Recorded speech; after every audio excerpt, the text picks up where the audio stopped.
In today's video, we're going to discuss a new dividend fund that I'm buying because Bitcoin is at the highs and I'm trying to manage risk. So I'm trimming Bitcoin and I'm buying this new dividend fund that has about 20% upside. So I think you're going to enjoy this video. We earn over 200,000 per year in dividends at this channel. So I'm trying to increase that with this new purchase, but I don't want to hurt our performance in the process. We're up 14.4%. The S&P is up 10, the Nasdaq's up 9, the Dow's up 5, the Russell's up 4, and we're up again 14.4%. Now, this isn't because we're just buying Bitcoin and nothing else. I mean, of course, look at my income. I'm also receiving over 230,000 in dividends. So I want best of both worlds, dividends and performance, and you can do this too. Email me for my e-guides at akintod48@gmail.com. For every $1 you put in, you get $4 of purchasing power. I promote that idea at this channel. I'm trying to be free of a 9-to-5, but I use margin here, and that's the key to my success.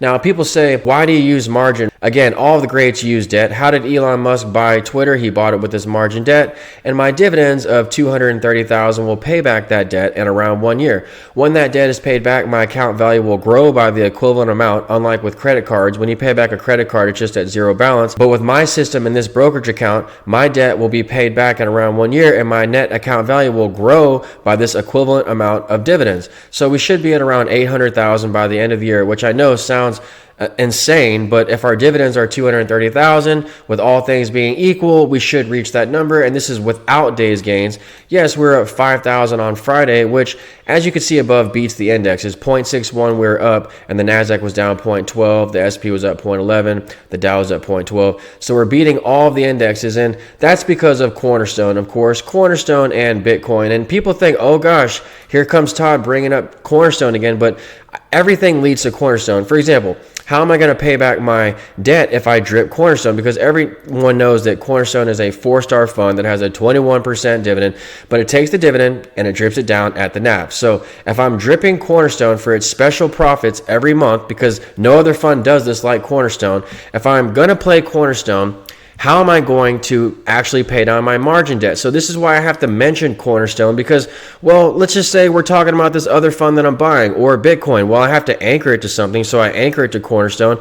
I anchor everything to Cornerstone because not only is it tied to the indexes, and that's how we beat the index itself is by buying the index but using some margin leverage, but it's also 30% maintenance. So I always have to talk about Cornerstone one way or another because you have to anchor your portfolio to something that's index related. You need low maintenance to live the FIRE lifestyle.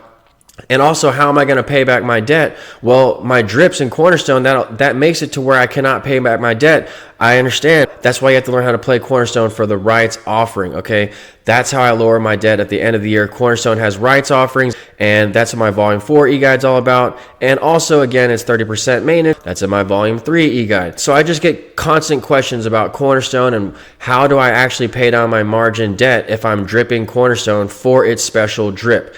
And again, I wait for the rights offering to do that. And when you buy my e-guides, you get free access to the Discord chat room for life, where we alert you of the Cornerstone rights offering announcement. Here's the Cornerstone section here. We have almost 1,000 members in this Discord chat room pursuing the FIRE lifestyle, and we're all on top of this rights offering announcement for Cornerstone. Because again, it's a 4-star fund. It beats the indexes. It has a 21% dividend every year that it sets at the NAV, and it drips that dividend down at the NAV. So you'd be a fool not to buy this fund, okay? And so I just buy Cornerstone, and everything is parked in Cornerstone and anchored to Cornerstone because of the low maintenance, all right? And I like to level up my account with Cornerstone. For my purposes here at this channel, we're trying to live the FIRE lifestyle, which requires a total approach to investing, okay? So it's not about buying a stock because trading gains don't make you money reliably, okay? Also, banks don't accept trading gains. They only accept dividends. So again, if you want to live the FIRE lifestyle and get loans to level up your account or just simply to live, like a housing loan or a car loan, some kind of mortgage or a car loan, you're going to have a pay stub or dividends.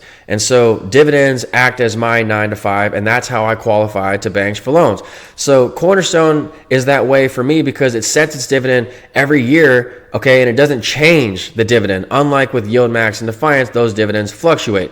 So Cornerstone, it's been on a tear, all right, and I don't mind being in this. Anyone who's hating on Cornerstone must not be in it. They must be at Robinhood or something where it doesn't allow Cornerstone. And even if you're at an interactive brokerage, they don't have the special drip for Cornerstone. So you can go to other places with lower maintenance and that have other features. But if they don't have Cornerstone, I really don't know how you're getting ahead in life, because you have to put all your money behind something to really matter. And that's how I get this kind of day's gains potential, because I have compounding power with Cornerstone. I don't want to park all my money in Bitcoin. I don't know which direction it's going.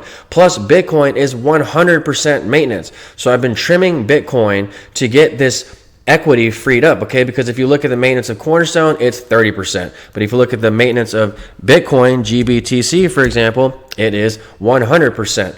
So I can't have a lot of money in Bitcoin because it sucks up all of my equity, okay? This number right here, this available withdrawal, 194, I can withstand over 20% corrections in the market and still withdraw freely out of my account. So even though I'm in margin debt here, I can still withdraw whenever I want. I can withdraw up to, well, $194,000 if I wanted to, but then I'd be in a margin call. So the key is with this kind of system is keeping your available withdrawal high, and also being able to withstand market correction 20% or more, and being able to withdraw out of your account. And the key to that is low maintenance. And Bitcoin is not low maintenance, it's high maintenance. And gains from Bitcoin aren't accepted as qualifying income to banks for loans. So in a down market in 2022, Bitcoin couldn't pay your bills, but Cornerstone definitely did. I don't care what anyone thinks. So what? I'm talking about Cornerstone. Once again, don't watch the video. Do you know how many comments that I get that I have to block and mute, or emails that I get asking me, why are you in Cornerstone when it goes down over time? Well, you're not factoring back in dividends and drips and the ROs and the stock splits. So you need to factor those things back in. That's why it's 4-star rated on Morningstar. Usually Cornerstone's 5-star rated. The ratings fluctuate. So I'm going to give you the other fund that we're buying now, but you know, it doesn't really matter what I'm buying because I'm not going to buy a lot of it. You know that I'm parking all my money in Cornerstone. And, you know, if there was another fund that I could talk about to live the FIRE lifestyle for, not to give you content for your enjoyment, but something for me to live the FIRE lifestyle with, then I would talk about it. You know, I talk about Defiance all the time because Defiance helps me live that FIRE lifestyle, but it has 50% maintenance and Defiance doesn't grow. See, QQQY. It's a great fund for me. We're really outperforming because of Defiance funds. Everyone thinks this chart is terrible because it goes sideways to down, but I'm up considerably in my position because the dividends are, you know, 62%. So all I have to do is hold this fund for 2 years and I win. But the problem with QQQY is it doesn't grow like Cornerstone does. Look at CRF. It's going up on the chart and it gives you 20% dividends and it's low maintenance. See how it's going up on its chart? It averages 20 to 30% premiums per year. Cornerstone does. So this is just the beginning in my mind of the Cornerstone breakout, but closed-end funds are acting kind of weird, so I don't like putting all my money in Cornerstone either. I like having most of it in Cornerstone because it's been around since the 80s, so I can rely on Cornerstone. But Defiance, Bitcoin, Yieldmax, we don't know. And Defiance and Yieldmax are 50% maintenance. Cornerstone is 30% maintenance. Now, this other fund that I have for you, it's 30% maintenance, and it's part of the S&P. It's one of the top 10 sectors of the S&P. It is XLU. Now, I've been covering XLU for my members. Here are the holdings right here. It's a utilities fund. I was getting in here on this 200-day moving average once again, but I don't think it's too late to get in. It's just starting this breakout. On a 5-year chart, look at this chart. It's considerably off its highs of around 80. And on a 10-year chart, it's right here on support, okay? Right here on the 100, 100, and 100. And this has acted as support in the past. I feel like this time should be no different if history acts as a good measure of future results. Now, this looks positive, and I'm not going to have too much money in this because it's just one sector of the S&P. But nonetheless, utilities are one of the top 10 sectors of the S&P, and they give you stability, which you need when the market's at the highs, okay? Bitcoin's at the highs. A lot of high growth names are at their highs or at the yearly highs. And when they pull back, if and when they pull back, hopefully, you know, they won't take your account down so much when you have other plays like utilities. And we've also been broadening out to the other sectors of the S&P, the other 8 out of the 10 sectors. For my members only section, we've been buying a lot of these different sectors. If you want to follow my portfolio, just click the join button or I'll link it in the description below. And so I just wanted to share this with you guys. I know I went on for a while about Cornerstone, but I really don't care because Cornerstone's 30% maintenance and it's the only way to live FIRE lifestyle. I'm very serious about living freely here from a 9 to 5 because I don't like working a job, and I don't think many people are happy at their jobs. And I think if they could just have this information, they would be financially free and take a lot more pressure off themselves, and they could possibly be happier with their family lives. And so XLU here, it doesn't have the biggest dividend. It's 3.3% the dividend, but it's 30% maintenance.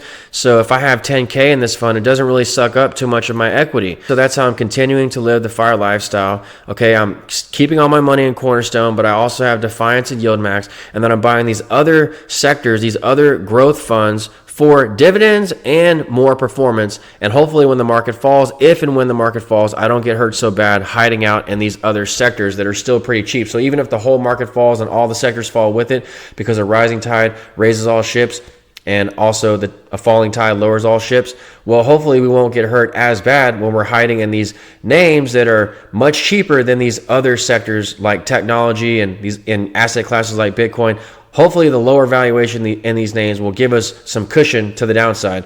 But also the market could pull back, as we've seen last week and the week before that, when technology is down and other sectors within the market are up. So you have this rolling correction where banks are up, utilities are up, energy's up, materials are up, healthcare, staples. So we've been winning. That's how we're outperforming the market. Once again, it's because we have all these other plays in the portfolio in addition to Cornerstone. And again, if you want to follow my portfolio, just click the join button on my wall, or I'll link it in the description below. That's what I'm buying now with my proceeds from trimming Bitcoin. I raised 100% equity when I trimmed Bitcoin, and I'm buying XLU on the dip, and it looks like it has some upside, and it's already working for us. We're up about 3% in the position, and I've already shared this with my members, but I just wanted to share with everyone else before the train runs away from the stage. Even if we're wrong on this, we're just buying the index anyway, so I live and die by the indexes. So eventually, if you look at that chart, it goes up on a long-term time frame. So I don't mind holding utilities because the dividends pay me to wait. My margin interest is low. It's around 6%. So I don't worry about holding my margin interest. Many of my clients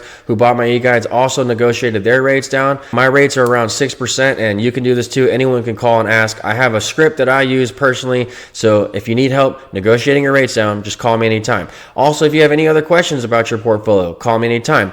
If I can't answer your questions, other members on Discord can. Okay, so if you need help doing what I'm doing and want to live free from a 9 to 5, email me for my e-guides. Also, if you want to follow my portfolio, just click the join button on my wall, or I'll link it in the description below, and I'll talk to you soon. Thanks.